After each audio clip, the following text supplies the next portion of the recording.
quite quickly, and then clear spells by the end of the night.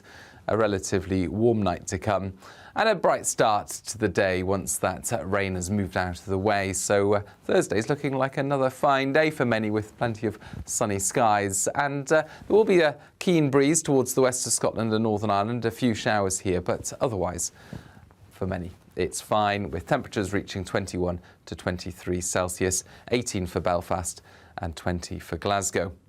Clear spells continue into Thursday evening. Further showers to come, I think, for northern and western Scotland, Northern Ireland, and again it will be fairly blustery here. And those showers become a little bit more widespread on Friday. But the weather tends to settle down somewhat into the weekend. Plenty of fine weather to come. A bit cooler, with temperatures returning to around average. On radio, they call it the drive time slot, 4 p.m. until 6 p.m. as listeners head home. It's that part of the schedule when the dust of the day's events begin to clarify, and we try to make sense of it for you. Brazier is drive time for radio and TV. It's fast, it's punchy, it's opinionated, there's a Brazier angle and a little bit of levity. That's the question. That's two questions, actually. That's Brazier, Monday to Thursday, 4 till 6 on GB News.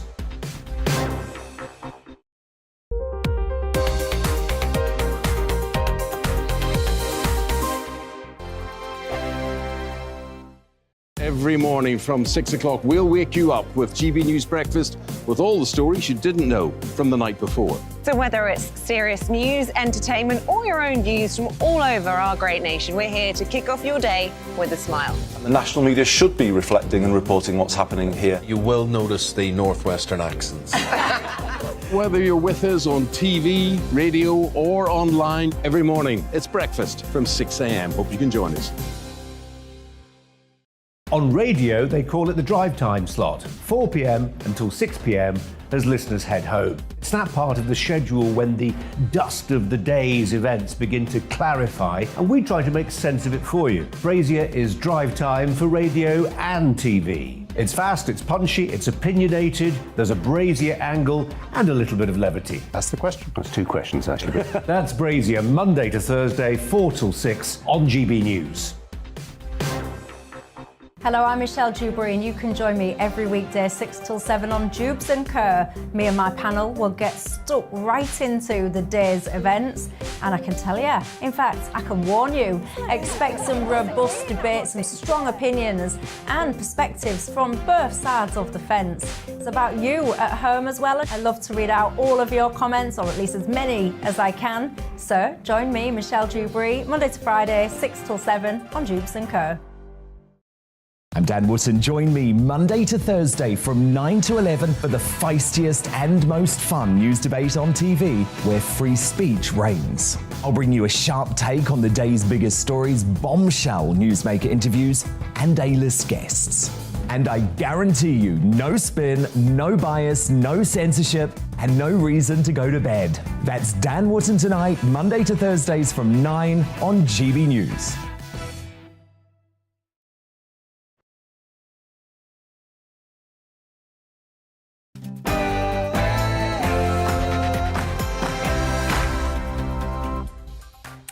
And welcome to We Need to Talk About on GB News with me, Alex Phillips, where we get stuck into the big issues we need to be looking at in depth. Nothing is off the table and no one's going to be cancelled for saying what they think. And here's what's coming up on the show. The cost of living crisis deepens as UK inflation hits a 40-year high. I'll be hearing how one local council has become the first in the UK to declare a cost of living emergency. Plus, a Conservative MP has been released on police bail following allegations of sexual assault and rape. We'll have an update on that.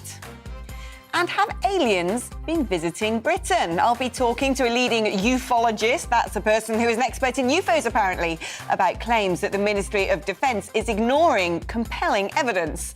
That's what we're talking about for the next hour. What do you need to talk about? Email gbviews@gbnews.uk or tweet me at gbnews. First though, it's time for GB News headlines.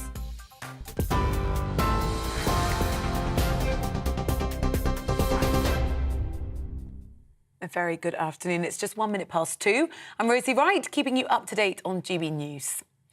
Labour has repeated its call for a windfall tax on energy companies to try to help with the rising cost of living. They've made the call on the day the inflation rate hit a 40-year high. The consumer price index hit 9% in the 12 months to April. That's up from 7% in March. Speaking at Prime Minister's questions, Boris Johnson promised to look at all measures available to help struggling families. But Sir Keir Starmer accused the government of inaction. Whilst he dithers, British households are slapped with an extra £53 million on their energy bills every single day.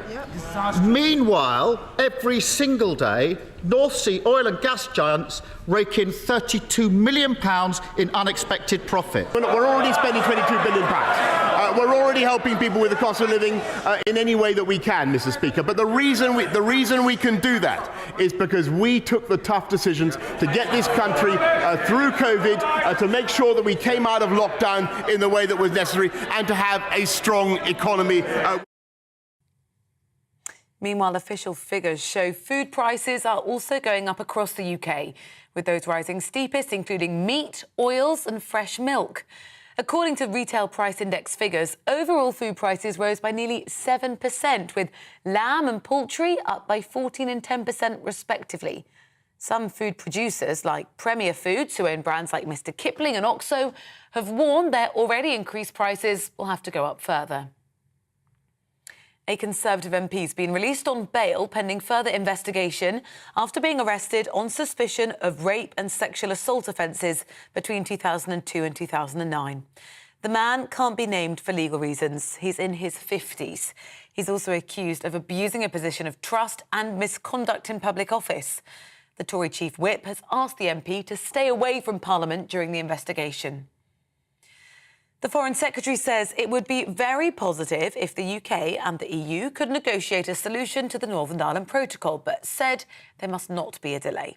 Liz Truss has set out plans to rewrite Britain's post-Brexit trading agreement, changing the rules on how goods enter Northern Ireland from the rest of the UK. The Democratic Unionist Party is currently refusing to join the executive instalment until a solution is found. The Northern Ireland Minister, Conor Burns, told GBNews the government couldn't idly stand by. This is more important to get this right for our United Kingdom and for communities in Northern Ireland than almost any other foreign policy or economic objective, and that is our determination. We hope that the EU will re-engage with us in a spirit of compromise and create the necessary space to allow us to find a way through that. But we will legislate in the interests of our own country if that's what it comes to. Is that a threat? No, it's just a reality.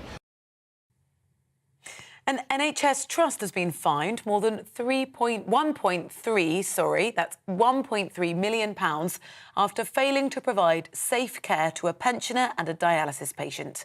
A senior district judge said that families of the deceased had suffered unimaginable grief after the patients died whilst at the Royal Shrewsbury Hospital in 2019 and 2020. The judge said the offences were aggravated by a previous fine and a poor management health and safety record. A 13-year-old boy has been arrested on suspicion of sharing Islamist terrorist material online. The teenager was detained in West London yesterday and has since been released on bail until mid-June. Investigators say it's very rare for teenagers to be arrested for a terrorism offence, but recently there has been a slight increase. More than 260 small boats have crossed the English Channel into UK waters so far this year. GB News can confirm these figures. 7 small boats were spotted on the English side of the Channel yesterday, and 285 people were transferred onto border force and rescue vessels. It's more than double the number who crossed at this time last year.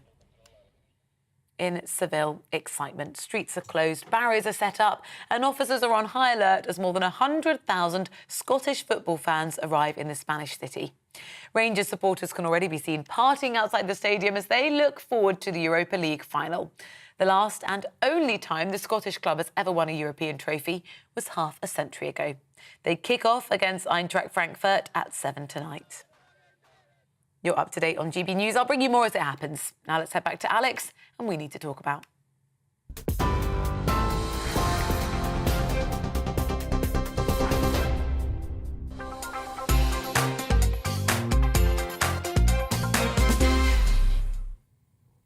counts the pennies and the pounds look after themselves.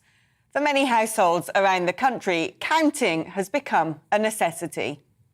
The huddle around the reduced section in the supermarket is starting to resemble a rugby scrum as people get to the end of the month and find their bank accounts flashing red, along with their petrol tank. Because prices are not just stealthily sneaking up, but taking a running jump. Petrol is around £5 a tank more, which, if you fill up weekly, is £20 a month. Add to that growing food prices, with wheat-based products like pasta up 14%, lamb 17%, beef, eggs, milk and cheese 8%, and the oil to cook them in up to a third higher. And for the average family weekly shop of, say, £100, that could mean an extra £50 a month. Throw in energy bills around £70 a month higher, and a lot of people could find themselves short of £200 before the next payday comes without changing a single thing. On the average salary, that means 10% evaporated. And for the just about managings, it means no longer managing at all.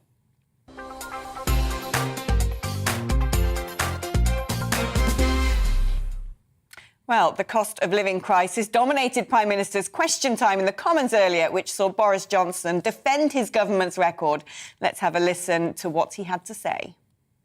He just doesn't get it, does he? He doesn't actually understand what working families are going through in this country, struggling about how they're going to pay their bills. And whilst he dithers, British households are slapped with an extra £53 million on their energy bills every single day.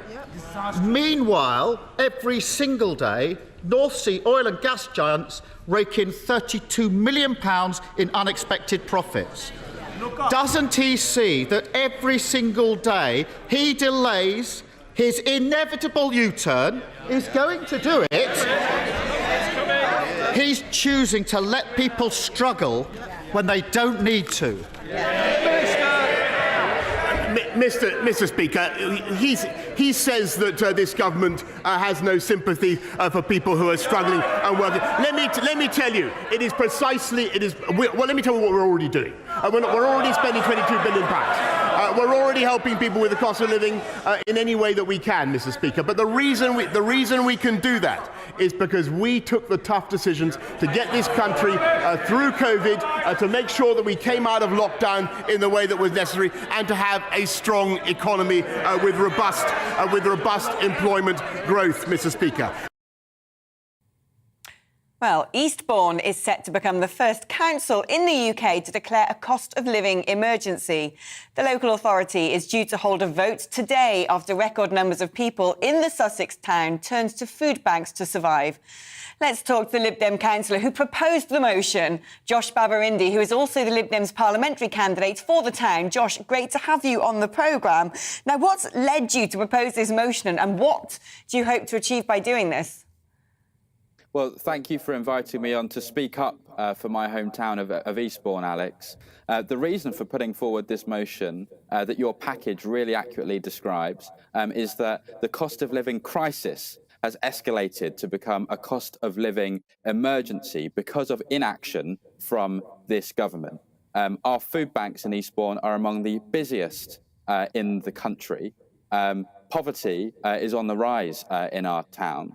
And it is devastating to see so many people slipping into poverty or further into poverty as a result of this inaction. So declaring this emergency is about us in Eastbourne taking a stand. It is about us saying to the government, you need to wake up, smell the coffee, and take serious action to address the cost of living emergency that is making so many people's lives much more difficult. What do I want to see? Policy-wise, in order to address this, I want to see a windfall tax the oil and gas giants that are making record profits and use that to help reduce bills for people by £600 a year. I want to see a cut to VAT for a year by 2.5%, which again will put pockets money back into people's pockets. And thirdly, I want to see the triple lock for pensions restored so that pensioners who deserve that cash, every single pensioner in this country, gets that cash to help them through this cost of living crisis. We need the government to wake up here because right now it is very clear that it is out of touch and does not understand the issues that many people across this country are facing. If your motion is successful, are there things perhaps the council themselves could be doing to help out, especially those most in need? Absolutely, and there's many things that Eastbourne Borough Council is doing, having stepped up to support people in need. So, for example, in terms of the rebate that's being offered to individuals, Eastbourne Borough Council is among the fastest in terms of getting that out to members of the public based on similar processes across the country. But what we've also done at the council is councillors have discretionary budgets that have been used to support fantastic projects across the town that are looking to address this cost of living emergency. Projects like the Langley Larder, for example, that is enabling people to access food at low cost. You said that in Eastbourne you believe your food banks are some of the busiest in the country. What sort of people are going to the food banks? Well, I've done a lot of work with food banks, both in Eastbourne and in different parts of the country. And what's very clear is that actually you're only ever a paycheck away or losing a paycheck, for example, from slipping into a really difficult scenario that can necessitate needing to access food banks. I've spoken to very many people on the doorstep who are accessing food banks for the first time. They didn't envisage that they would be in this scenario, but rising bills have meant that they've been forced to make choices about whether they as a parent eats, for example, or whether their child eats. And of course, parents are choosing to sacrifice their own meals in order to make sure that their children do. I'm hearing this time and again, and it's these very individuals, hardworking people who are being forced into food banks because the government is failing to put the serious solutions in place to support people through this cost of living emergency. Josh Babarindi, thank you so much for coming on the programme. Do come back and let us know if your motion succeeds and what sort of changes you're able to push forward. That's Josh Babarindi, who's a local Lib Dem councillor in Eastbourne. Well, let's speak now to Benjamin Loughnane of the Conservative think tank, the Bow Group. Great to have you on the show, Benjamin. I mean, did you listen to Prime Minister's questions? Do you think that Boris Johnson's response is robust enough? Is this government really doing enough to help people? And there are people out there, as Josh Babarindi was saying in Eastbourne, who are one paycheck away from being reliant on a food bank. Yeah, what I found most interesting about PMQs was that Boris seems to have effectively admitted that the response from the government to COVID was one of the exacerbatory factors to the cost of living crisis. So that's quite a startling admission, because what it suggests is that this was government policy which is causing this, rather than just a random effect within the economy. This is something which is a direct result of the way that the government has responded to the pandemic over the past couple of years. Now, if we want to look at resolving that, I don't think the best way to do that is to be raising taxes and increasing the burden on the taxpayer. We need to look at trimming the fat within the public sector and within public spending. So you look at things like, for example, the migrant boats coming over the Channel, which cost us billions a year to clothe, feed and house these people. And then you look at things like foreign aid, which we're spending tens of billions of pounds on per year. If you look at these areas, we might be able to actually trim a lot of public spending so that we can take the burden off ordinary hardworking people. Those things are all very well, but they sound like quite long-term fixes. And Leader of the Opposition, Sir Keir Starmer, accused the Prime Minister today of prevaricating, saying that basically people out there in need help now. Are there things the government should and could be doing immediately? Well, yes, you need to have, of course, short-term assistance for people who are struggling. And I think that in terms of short-term, not raising their taxes is something which would have an enormous short-term effect. But you also need to have a long-term strategy to prevent this from happening again, so that people can continue to live a certain quality of life that they've enjoyed for many years now, rather than seeing the decline in standards that we're currently seeing. You need to have both. You need to have the short-term to keep people, to keep the wolf from the door, as it were, and also the long-term to stop this from happening again. It's been very easy for people trying to defend, say, the Governor of the Bank of England or the Prime Minister or Rishi Sunak, saying, well, there are all these extraneous factors which have come into play to create this crisis, such as the pandemic, such as war in Ukraine. Do you think the public are cognizant of that and thereby a little bit more sympathetic than perhaps they otherwise would be? Well, yes and no. I think, we all want to sort of help people, especially in Ukraine, but charity begins at home. And if we have people starving and struggling in our own country, how long is that going to be a sustainable situation? We are spending so much in terms of public monies abroad and also with response to the pandemic. And these are emergency scenarios where we spend enormous amounts of money. But if we can't even feed ourselves on a day-to-day basis, how long is it before ordinary standards of living become an emergency crisis themselves? We need to prioritise the really important things, which are people in this country being able to eat. I couldn't agree more. Benjamin Loughnane from Conservative think tank The Bow Group, thank you ever so much for coming on the show today. Well, my studio guest is Baroness Claire Fox, independent peer and former Brexit Party MEP. She's also director and founder of the Institute of Ideas. Claire, we keep hearing again and again, don't we, about windfall tax, but is that basically just window dressing? Well, I'm concerned that, first of all, I don't mind if they do it, but I think if anyone thinks that's going to solve this problem, then they're actually being short-sighted. But let's do that. That's fine. It's just that what I think... Great guests, by the way. You both raise really interesting things. I thought that Josh, when he said we're going to declare a cost of living emergency, I just thought, can we not keep declaring things as emergencies and crises? I mean, we had that with kind of... it's become a climate crisis and all the rest of it. I'm not interested in the declarations. I want to see some of the actions that are going to be implemented. I also think that the government's got themselves in a mess, which is what Benjamin said. The government closed down the economy in response to a pandemic. It wasn't that the pandemic was a problem, it was how they responded to it. And I think the government actually, and all of the opposition parties, must take responsibility for what happens if you stop economic production for 2 years. And I think that that has to be taken into account, because now we've got a situation where the government said during that time, we will do anything that we need to do in order to keep you with enough food to eat, even though you can't work, even though you can't go out. So we had furlough, we had the £20 uplift for benefits and all of these things. We will subsidise. It's no surprise that now, in another emergency, people say, well, can't you help us now, immediately?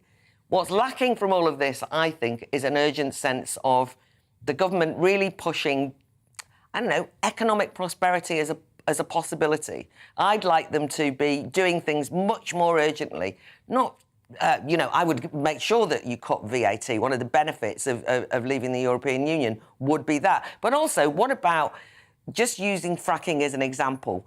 It would help with the energy crisis in the longer term, but start fracking, create jobs, a sense of economic dynamism might occur. Start building those houses they keep talking about. Actually have a sense that there are things that we can work towards. Because I think at the moment, all that's happening is that people are saying, I'm terrified I'm going to starve, I have to go to food banks, I can't cope. Help now. But there's no sense of where are we going to? What's the light at the end of the tunnel? I think that is what the government needs to change the narrative to. And I'm not seeing any of that at all. Claire, thank you so much. Well, coming up, a Conservative MP accused of sexual assault and rape is released on bail. We'll be getting an update on that case. Right now, though, it's time for a short break and a check on the weather forecast. Hi there, I'm Aidan McGibbon from the Met Office. Warm, sunny spells for many of us through the rest of the day. There will be some rain or showers later and the risk of thunderstorms towards the southeast this evening and overnight. At the moment, we're in between weather fronts, and in between these fronts, a plume of humid air moving up from the south will bring the threat of showers and thunderstorms later before a cold front brings some rain to the west as well overnight. But ahead of that rain, plenty of sunny spells, the best of the sunshine across much of Scotland, central and eastern England. The sunshine turning more hazy towards the south, west, and some showers making an appearance into Cornwall by this stage. So 16 Celsius for Plymouth, 18 for Glasgow, 24 there for London. So feeling pleasant in the sunshine, but it doesn't last for the west. Cloud building, wet and windy weather pushing into Northern Ireland and western Scotland, and then some thunderstorms, lively outbreaks of rain with hail and lightning spreading into East Anglia and the southeast overnight. Risk of some intense rain in places, but they do clear through quite quickly and then clear spells by the end of the night. A relatively warm night to come and a bright start to the day once that rain has moved out of the way. So Thursday's looking like another fine day for many with plenty of sunny skies, and there will be a keen breeze towards the west of Scotland and Northern Ireland, a few showers here, but otherwise for many it's fine, with temperatures reaching 21 to 23 Celsius, 18 for Belfast and 20 for Glasgow. Clear spells continue into Thursday evening. Further showers to come, I think, for northern and western Scotland, Northern Ireland, and again it will be fairly blustery here. And those showers become a little bit more widespread on Friday. But the weather tends to settle down somewhat into the weekend. Plenty of fine weather to come. A bit cooler, with temperatures returning to around average. I'm Darren McCaffrey, and join me on The Briefing Monday to Thursday at 3 p.m. You'll get your afternoon fix of all the latest political stories, debate and analysis, as well as interviews with some of the biggest names in UK politics. It's a problem that affects the whole world, Darren. From Westminster to Cardiff, Edinburgh and Belfast, if it's happening in UK politics, we've got it covered. That's The Briefing with me, Darren McCaffrey, Monday to Thursday, 3 p.m. on GB News.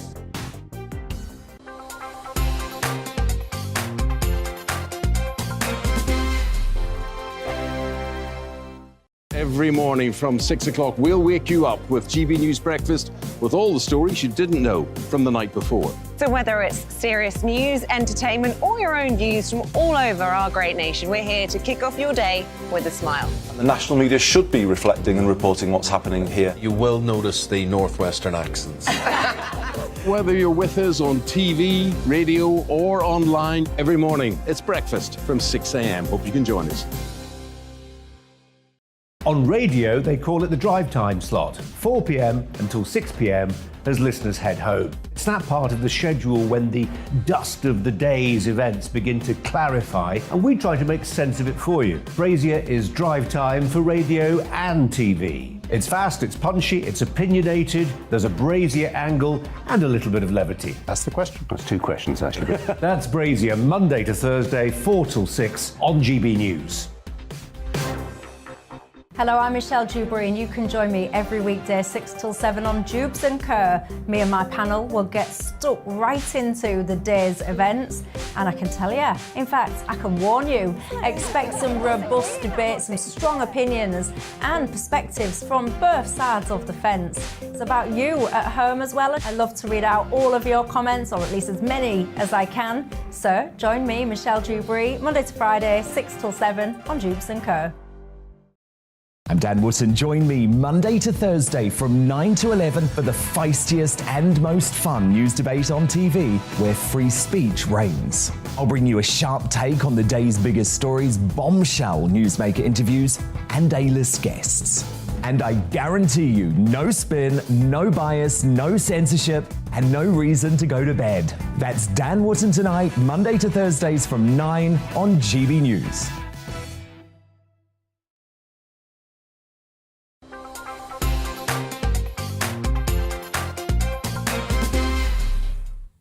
Well, welcome back. Let's get an update on the news that a Conservative MP has been accused of rape and sexual assault offences. Tom Harwood, our political correspondent, joins us from Westminster. Tom, what is the latest? Yes, well, since this news broke last night, Westminster has been awash with chatter, really. The name of the individual is, frankly, an open secret here in Westminster. But due to various legal concerns and indeed now a plea this afternoon from the Speaker of the House of Commons, the name is not being released to the public at this stage. What the Metropolitan Police have said is that this is an individual who was elected at the start of the century and is in his 50s. Of course, a current sitting MP as well. It would be remiss to go further on that, but it does rather narrow down the number of people that it could refer to. Indeed, this is the latest in a line of a number of scandals involving people elected to the place behind me that have come about in the last weeks and indeed months. Now, it's not as if these alleged offences have taken place in the last weeks. It seems that historic offences have been bubbling up in what we may well describe as the second wave of the Westminster scandal. People may remember that back in 2017, these initial allegations against many members of the House of Commons bubbled up. Now, a number of those people then stood down as members of Parliament. Indeed, a number of the systems changed within the House of Commons. The way that complaints are dealt with changed, modernised, updated and indeed centralised, with the Parliament itself, the bodies of Parliament, dealing with those complaints in an independent manner. However, what has been seen in the last few weeks with various scandals across the House has been maybe that these reforms have not bedded in the way that was hoped just 5 or 6 years ago. It does seem that we are in a fairly sleazy time in Westminster now, albeit the offences that this particular individual has been accused of are alleged to have taken place between 2001 and 2008. They are now coming to the fore, as are a number of other transgressions of other MPs. This seems to be a time that people are coming forward with allegations, and indeed that MPs are held in lower repute than has been the case in previous years, albeit MPs rarely seem to be held in particularly high repute. No, this is a time of a pretty sombre time, I suppose, in Westminster, and you have many people wandering the corridors of the place behind me, just wondering who's next. Tom, thank you ever so much. Tom Harwood, our political correspondent outside Westminster there. Well, let's go back to Baroness Claire Fox. Now, we don't know if these allegations are true, whether they even took place on the parliamentary estate, but we do know that I think it's something like 1 in 7 MPs, 56 of them, are currently being investigated for allegations of sexual misconduct. I mean, that's quite a worrying figure. It is, but I think we have to untangle a number of things. I mean, this allegation, which has led to a police intervention, is for rape. Alleged rape. I mean, that's slightly different than the context of the kind of Westminster situation. So I always worry that a very serious attack like this kind of somehow gets relativised into some things which are maybe a lot less serious, even if they're a bit seedy and unpleasant. And I think that Tom Harwood rightly says that things have actually changed, I think, in the parliamentary system, that people now can go and make the complaints, then things are not so covered up. And this happened a long time ago. So I just don't want to get into a situation where we describe the whole of the parliamentary estate as full of sex pests and everything kind of being degenerate and so on. There are, of course, bad behaviour that we see in every workplace, and this is no exception. There is a sense of, undoubtedly, entitlement amongst some people who are politicians. I don't want to let them get away with it, but I also don't want to have a situation where particularly women are portrayed as constantly the victim on you know, anybody who's a female that wanders around is going to be molested at any time. It's just not like that in my very limited experience, and I also think there's a danger that we lose sight of what's serious and what's more trivial. Claire, thank you. You're with GB News on TV and DAB Radio. Coming up, I'm asking, is the UK's foreign aid strategy increasingly aimed at curbing China's growing influence around the world? Now, though, it's time for a check on the news headlines.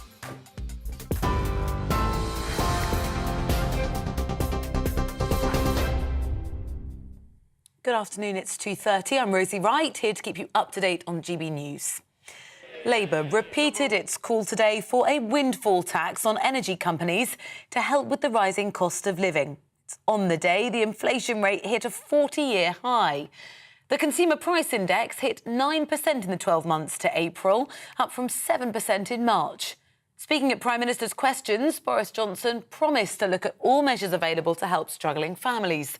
But Sir Keir Starmer accused the government of inaction.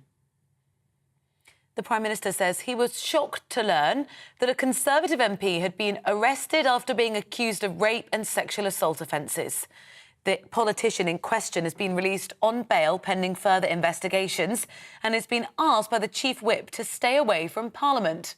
But Labour has called on the Conservative Party to remove the whip from the MP accused of rape.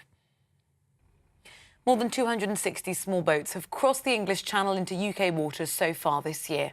It takes the total number of people who've been pulled from small boats to around 8,700 people so far. That's more than double the number who crossed at this time last year. In Seville, there's excitement. Streets are closed, barriers set up, officers are on alert as more than 100,000 football fans arrive in the Spanish city. Well, Rangers supporters can already be seen partying outside the stadium as they look forward to the Europa League final. Well, they kick off against Eintracht Frankfurt at 7 tonight.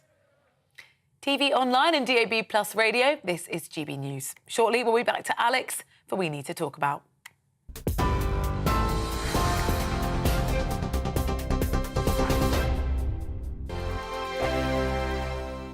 Every morning from 6 o'clock, we'll wake you up with GB News Breakfast with all the stories you didn't know from the night before. So whether it's serious news, entertainment, or your own views from all over our great nation, we're here to kick off your day with a smile. And the national media should be reflecting and reporting what's happening here. You will notice the northwestern accents. Whether you're with us on TV, radio, or online, every morning, it's breakfast from 6 a.m. Hope you can join us. On radio, they call it the drive time slot, 4 p.m. until 6 p.m. as listeners head home. It's that part of the schedule when the dust of the day's events begin to clarify, and we try to make sense of it for you. Brazier is drive time for radio and TV. It's fast, it's punchy, it's opinionated, there's a Brazier angle and a little bit of levity. That's the question. That's two questions, actually. That's Brazier, Monday to Thursday, 4 till 6 on GB News. Hello, I'm Michelle Dewberry and you can join me every weekday 6 till 7 on Jubes and Kerr. Me and my panel will get stuck right into the day's events, and I can tell you, in fact, I can warn you, expect some robust debates, some strong opinions and perspectives from both sides of the fence. It's about you at home as well. I love to read out all of your comments, or at least as many as I can. So join me, Michelle Dewberry, Monday to Friday, 6 till 7 on Jubes and Kerr. I'm Dan Wootton. Join me Monday to Thursday from 9 to 11 for the feistiest and most fun news debate on TV, where free speech reigns. I'll bring you a sharp take on the day's biggest stories, bombshell newsmaker interviews, and A-list guests. And I guarantee you, no spin, no bias, no censorship, and no reason to go to bed. That's Dan Wootton tonight, Monday to Thursdays from 9 on GB News.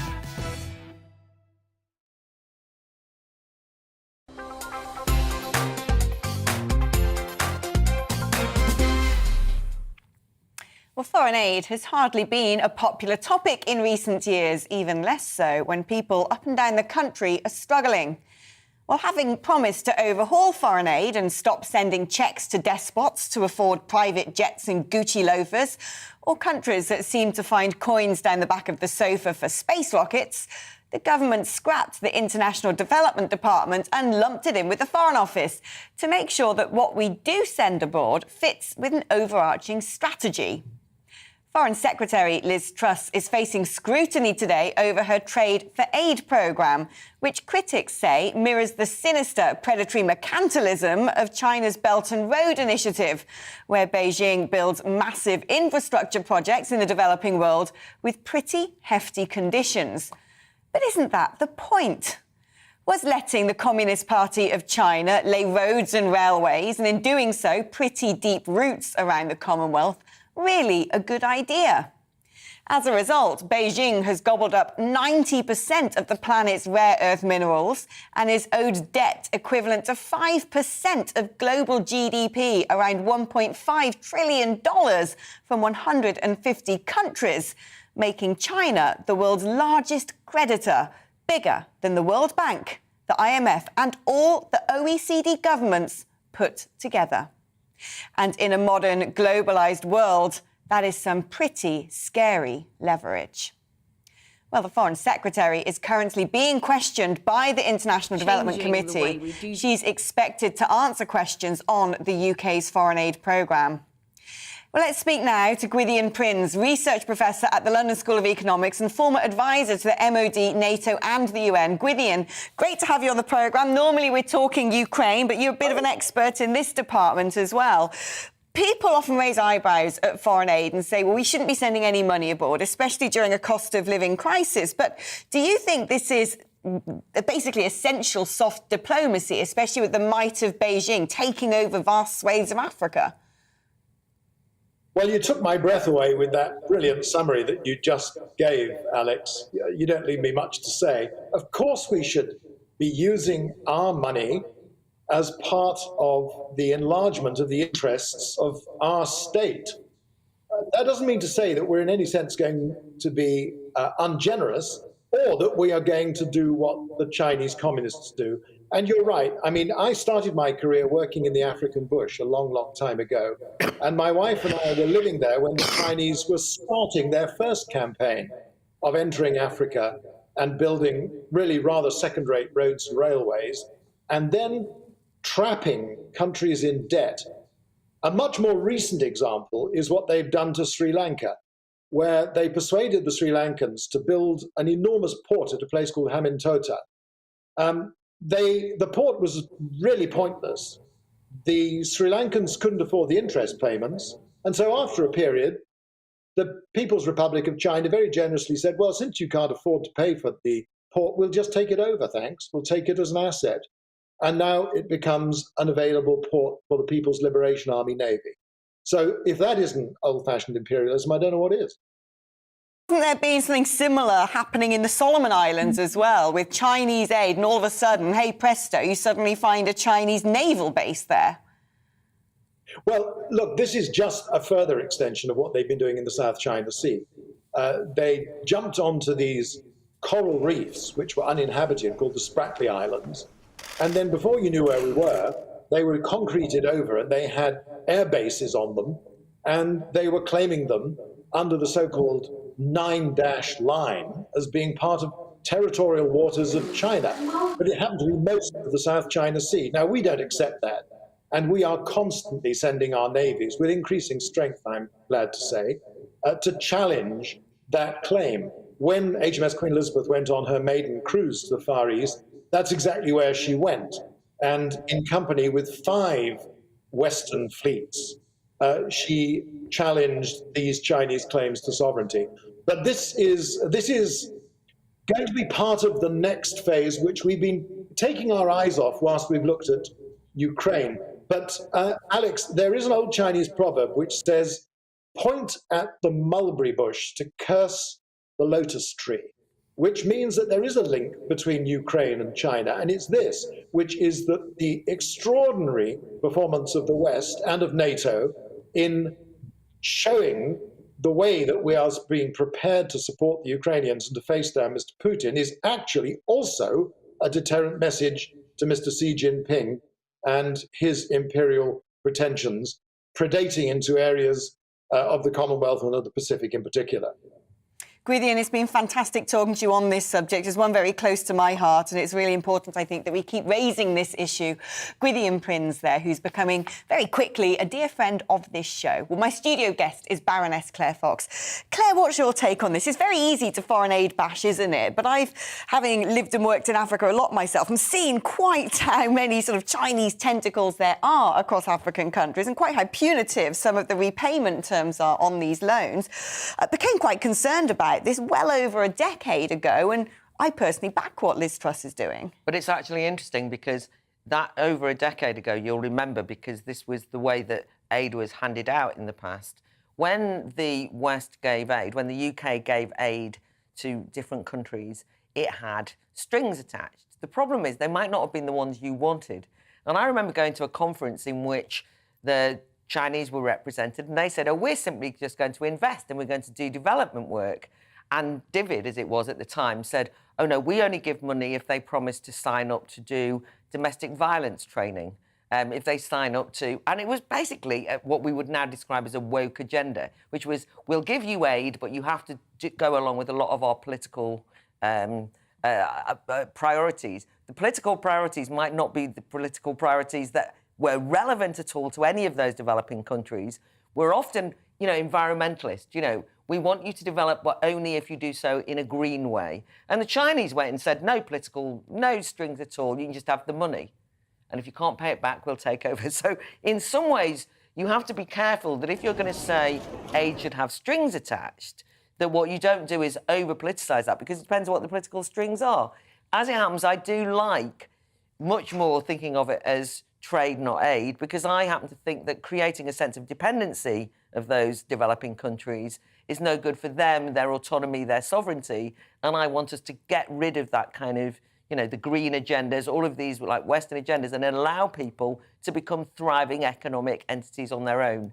But you've got a really interesting take on the China thing. I really enjoyed that item. Oh, well, thanks, Claire. We'll be doing it again, that's for sure. What do you think about it? GBViews at gbnews.uk.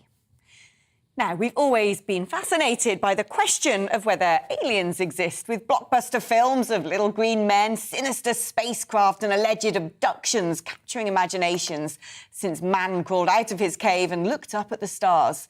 From crop circles to flying saucers, and today, weird things photographed on Mars. Whether we're alone in the universe and whether other life forms want to come and say hello has been a matter of great debate. Well, as America opens up its X-Files and openly discusses classified UFO reports for the first time in half a century, it's been revealed the US military alone has had 400 alleged alien sightings, with 11 close encounters. Of 144 spooky events since 2004, only one could be explained. Well, if Arizona is good enough for E.T. and his mates, surely so is Blighty. So what does Porton Down know that we don't? Well, let's talk now to Philip Mantle, a UFO expert and author. Philip, I'm fascinated by this topic. I don't know where to begin or what to ask you first, so I'm just going to give the floor to you. Do aliens exist and do they come to Britain?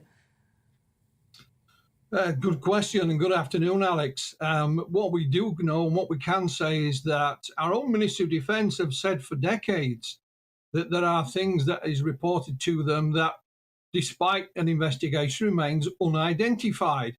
And you can take that as what it means. The U stands for unidentified. We can't say that these are definitely extraterrestrials. And in the committee hearings in the Congress yesterday, there was a great emphasis, of course, on national security. So they're looking at these primarily from a defense intelligence point of view, i.e., is it the Chinese or the Russians? Which is pretty similar to what our own Ministry of Defence have done for decades. They've always said that we look at UFO sightings from a defence viewpoint. In other words, is it the Russians or is it, our enemies? And to date, they've not found that any of these sightings were linked to Russian spycraft or Chinese. And they quite openly admit that there are things in their files that they cannot explain. Doesn't necessarily mean they're from another planet, of course.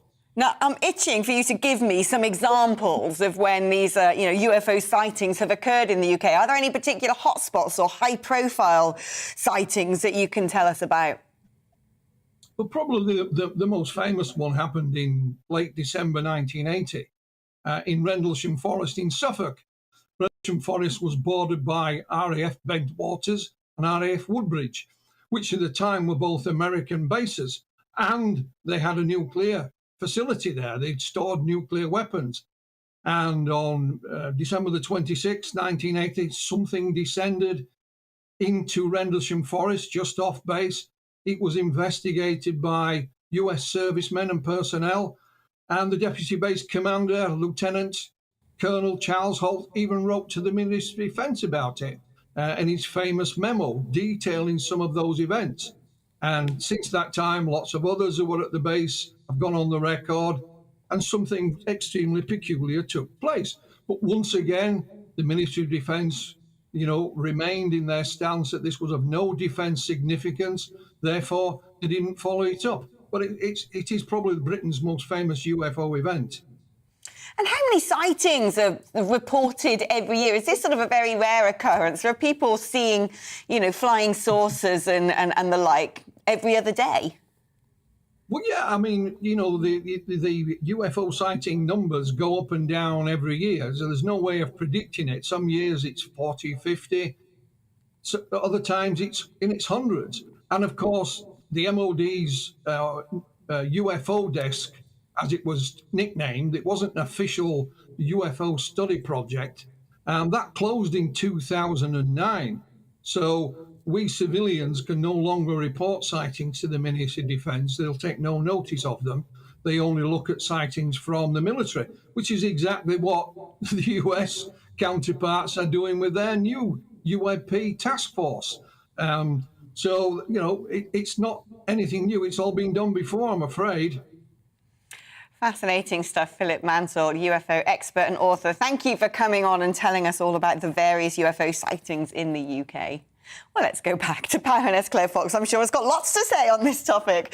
I mean, I believe there's probably life on other planets, seeing as the universe appears to be infinite. But whether or not things are buzzing around our airspace without us noticing, without any sort of tangible evidence being left behind, I'm not so sure. It's a good distraction from cost of living, though. Look, Philip was eminently sensible, but you do know that whenever the UFO discussion comes up, you know, either it fuels a kind of conspiratorial rabbit hole that kind of drives me mad, or I feel as though I'm talking to people who've been, you know, hanging out with Sadiq Khan's drug task force and are kind of taking something and are making, I mean, you know, the whole thing. But the one thing I would say is, I mean, never say never to anything, but I am much more of we should be doing much more space exploration. I mean, I really genuinely think that going to the moon, I think some of Elon Musk might sound a bit mad, but, you know, trying to get to Mars, some of these things are genuinely what drives us as human beings to kind of explore, find out what's out there. And that aspiration, I think, is something that we could do with a bit more of, because I do think sometimes our lives are too confined to saying, how can we get through till the next day? And a sense of ambition for humans and for countries has always been to want to go and ask big questions. So it's not so much the UFOs, but I wouldn't mind just a bit more space exploration so we could know more and use science in order to be better informed. I love that answer. You know, my grandfather was the guy who was the first to analyse the rock brought back from the moon. Oh, yeah. God, I know that. That's a claim to fame. Pretty cool, yeah. Died before I ever got to meet him, though. Well, having missed my tube stop eyeball deep in a summary of the Wagatha Christie trial this morning, surely the newly independent Channel 4 should commission a brand new series of footballers' wives. Do you remember that? Tanya Turner tearing chunks out of Chardonnay in court would spare us the worst of wokery and really show a channel ready to reflect Britain today. And, of course, for other riveting audience delights, you've always got me, GB News and the Alex Agenda.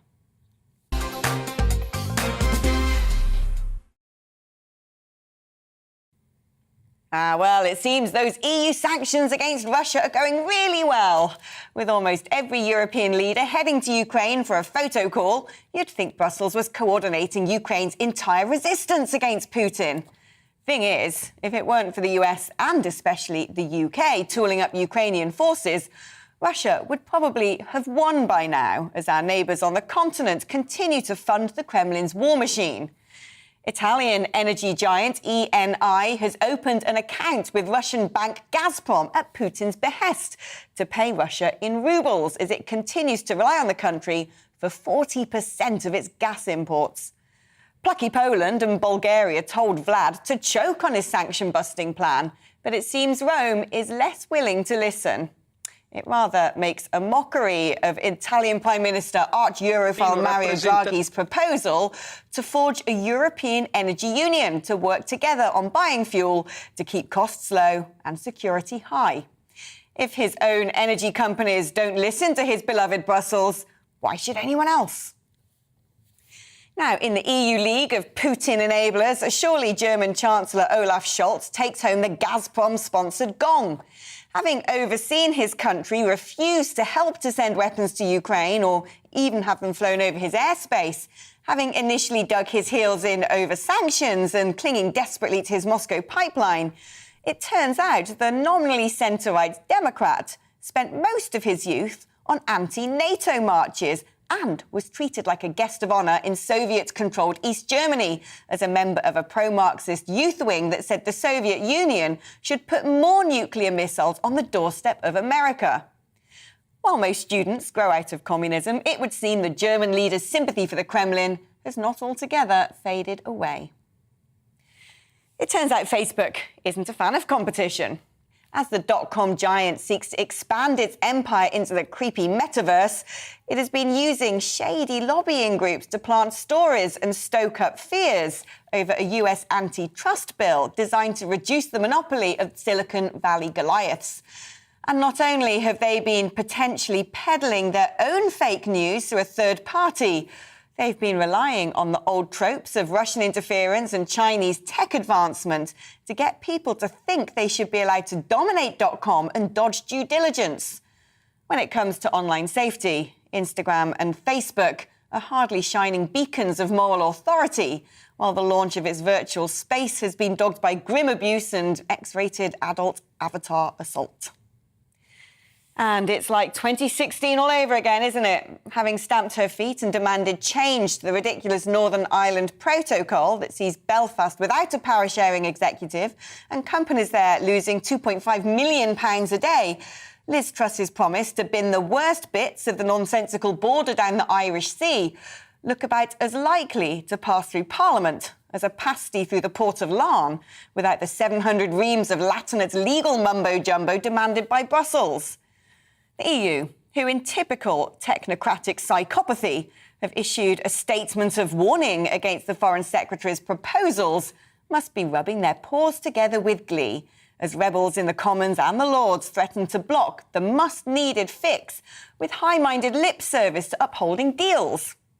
Under that morally bereft approach, there would be no such thing as sanctions on Russia, nor would it have taken 4 years and the resulting desperate capitulation to Brussels over Belfast to get Brexit done.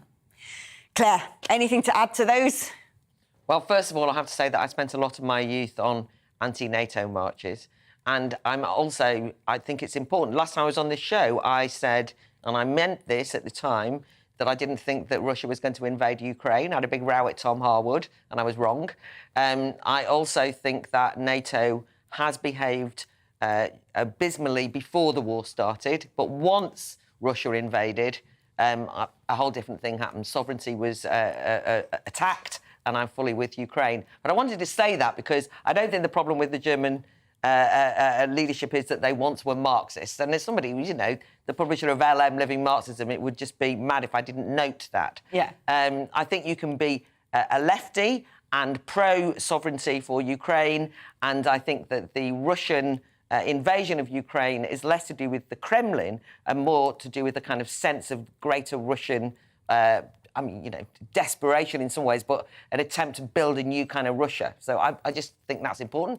On your latter point, though, because I'm in the Lords and I keep hearing my fellow peers saying, and they keep declaring, we are going to stop Liz Truss's attempt to bring in this new legislation on the protocol. I think it's very important that I acknowledge that another mea culpa, that I voted through in the European Parliament for the Brexit bill that included the protocol. And every single person, I think, in the Brexit party hated that part. I mean, and we also felt that very nervous that we were selling out the fishing community and various other things we didn't like. But we really needed to make sure that Brexit happened because there had been a seriously close attempt at overthrowing it. However, the protocol has proved to be as disastrous as was warned. And it does mean that the 6 counties of Northern Ireland are effectively not part of the UK and are under the EU jurisdiction. And even if you want a united Ireland, it's anti-democratic to say that the whole of the UK voted to leave the EU, but we're abandoning 6 counties of the EU. So as far as I'm concerned, I'm with Liz Truss on this. If anything, I think the government are fudging too much. This legislation isn't as anti-protocol as it should be. So, as I said in the Lords yesterday, and it might surprise people when you consider my political history, with this one, I'm full solidarity with the DUP because I think they're right to have made a stand here. And I support that stand. And the Lords can't stop it. Well, let's hope. Claire, loved hanging out with you today. Loved hanging out with you in Brussels too. Let's hang out more. Claire Fox, of course. Well, that's all I've got time for today. Coming up is the briefing with Darren McCaffrey, and Darren is here. Darren, what is on today's programme? A very good afternoon, Alex. Only one big story in time today, isn't there, at Westminster, and that is the cost of living crisis. It dominated PMQs. We'll be talking to Michael Fabricant about that. Should the government frankly be doing more? Do you support the windfall tax on energy companies? Also looking at those very serious allegations against one MP of rape. What's it say about Westminster culture? And we got an interview with Conor Burns on what you've just been talking about, the Northern Ireland Protocol, what the UK government plans to do with legislation to try and change it. And much more. Just a couple of minutes. There you go. Do stay tuned. Love the fact your tie is matching my dress today, Darren. Look like you're off to a nice summer wedding.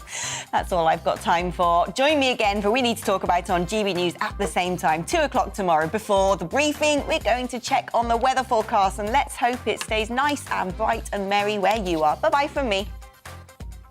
Hello, I'm Aidan McGivern from the Met Office. It's been a fine day for most of us, but showers and thunderstorms are lurking nearby, and overnight there is the risk of intense rain in places. A couple of things going on overnight.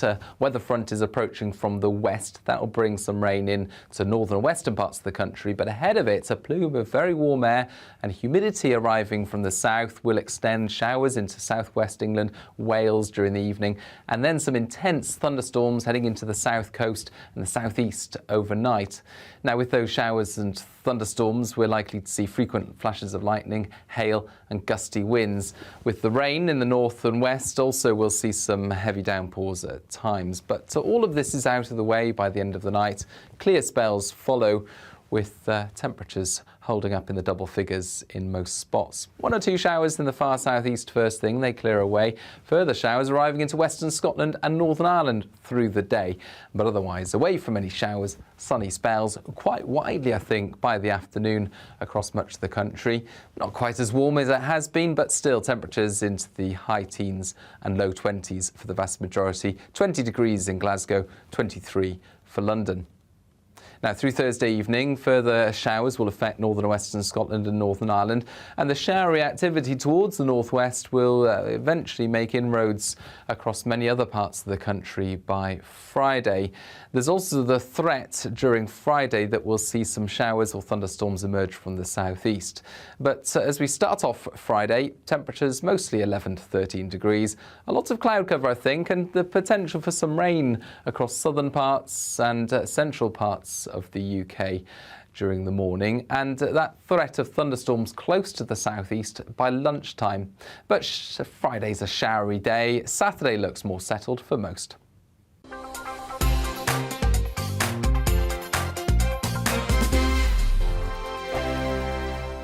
Every morning from 6 o'clock, we'll wake you up with GB News Breakfast with all the stories you didn't know from the night before. So whether it's serious news, entertainment, or your own views from all over our great nation, we're here to kick off your day with a smile. The national media should be reflecting and reporting what's happening here. You will notice the northwestern accents. Whether you're with us on TV, radio, or online, every morning, it's breakfast from 6 a.m. Hope you can join us. On radio, they call it the drive time slot, 4 p.m. until 6 p.m.